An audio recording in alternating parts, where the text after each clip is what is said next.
another one of those teams that I have definitely eyeing out for.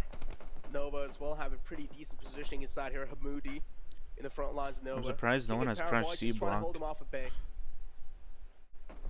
Really do enjoy what Nova Esports have been doing this whole game. Oh my With god. these splits here, so now they're going to be separated for the time being. Not one, Like still Carnage out would here say. just